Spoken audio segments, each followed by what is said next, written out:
I never thought I'd be the woman with the younger boyfriend. I used to roll my eyes at stories like mine.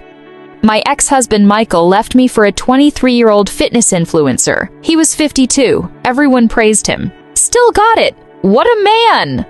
It was like watching a cliché unfold in real life. He bought her a Tesla, took her to Bali, paid for her boob job. Nobody called it pathetic. They called it a power move.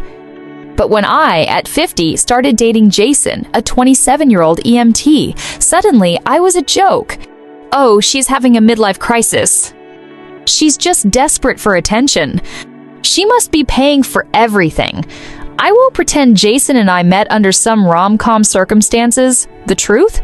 We met at a charity gala. He was there as part of an emergency medical team, and I was attending with a friend.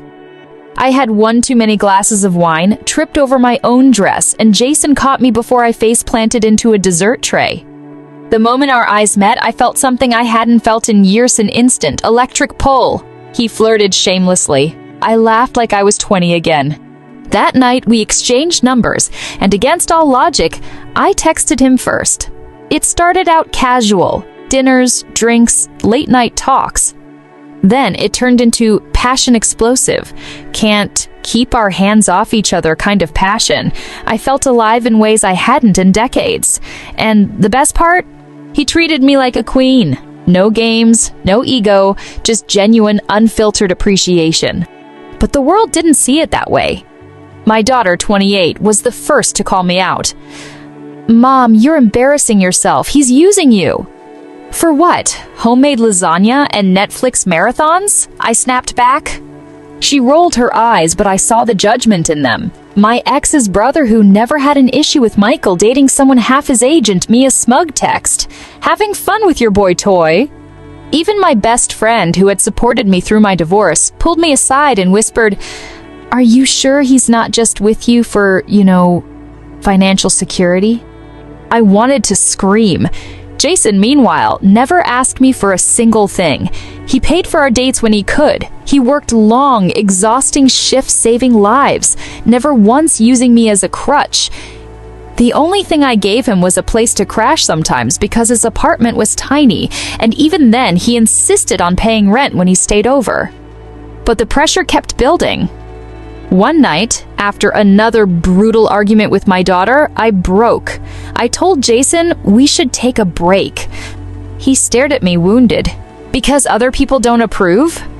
I didn't have a good answer. I just muttered, "I need time." He left without another word. For the next few weeks, I expected relief. Instead, I felt like a part of me had been ripped out. I'd wake up expecting his good morning texts. I'd reach for my phone, hoping for a message that never came. I'd lie awake at night, wondering if I'd made the biggest mistake of my life. Then, one evening, I saw the news. A car accident, a multi-vehicle pileup, one EMT injured in the process. Jason! I drove to the hospital like a madwoman. When I found him banged up, bruised, but alive, I nearly collapsed in relief. "Why are you here?" he asked, his voice rough. I had 1,000 things I wanted to say, that I was sorry, that I'd been weak, that I let other people's opinions poison something beautiful. But all I could do was sit beside him, take his hand and whisper, "Because I love you." He squeezed my fingers, wincing through a smile. "Took you long enough. Screw what the world thinks. I choose happiness." I will be very grateful if you subscribe to our channel. I never thought I'd end up here trapped between loyalty, love, and a secret that could destroy everything. I've been married to my wife Laura for 12 years. She's smart, strong-willed, and always sees the world in black and white. Right is right, wrong is wrong. There's no middle ground. It's one of the things I used to admire about her. But now that rigid morality is threatening to tear my life apart. The problem is my best friend and business partner, Eric. We started a company together 10 years ago, just two ambitious guys with a dream. We built it from nothing, through sleepless nights and endless sacrifices. Now, it's worth millions, and we hold government contracts that require absolute discretion and integrity.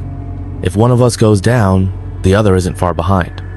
Last week, Laura found out Eric has been cheating on his wife. Not just an affair, multiple affairs.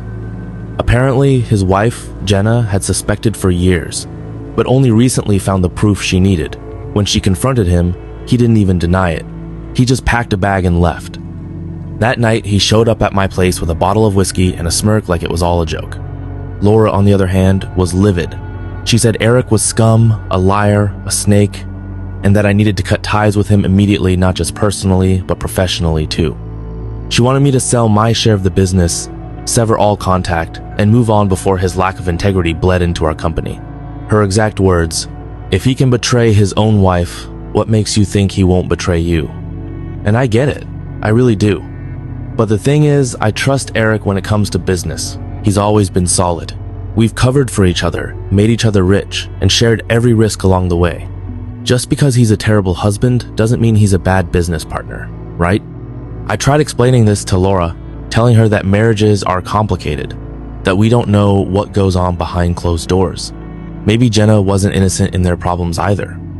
Maybe their marriage was dead long before Eric stepped out. Maybe it wasn't just about sex, maybe it was about something deeper. Laura didn't buy any of it. She accused me of making excuses for him, of enabling him, and then she dropped the bombshell. "If you don't cut him off, I'm filing for divorce." She wasn't bluffing. She said she refused to be legally attached to a sinking ship. If Eric ever got caught up in a scandal or a lawsuit, she didn't want our assets tangled up with his mess.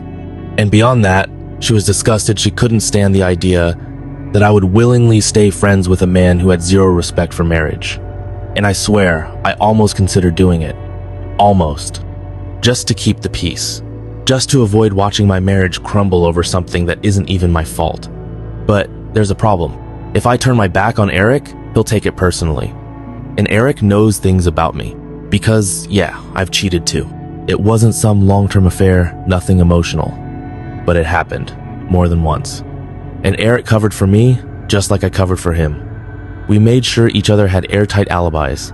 He knows the details, the locations, even the names. And if I cut him off, if I betray him the way Laura wants me to, he'll retaliate. That's just who he is.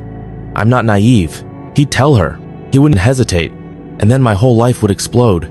I'd lose my wife, my kids, my house, half my fortune, maybe even my company. Everything I've built would come crashing down. So what do? Do I betray my best friend and risk him exposing me? Do I stay loyal and risk my marriage crumbling? Do I come clean before Eric can, hoping to control the damage? Every option is a disaster waiting to happen. I've been lying awake every night, staring at the ceiling, running through every possible scenario, and no matter what I choose, I lose something. And the worst part? I don't even know if I deserve to win.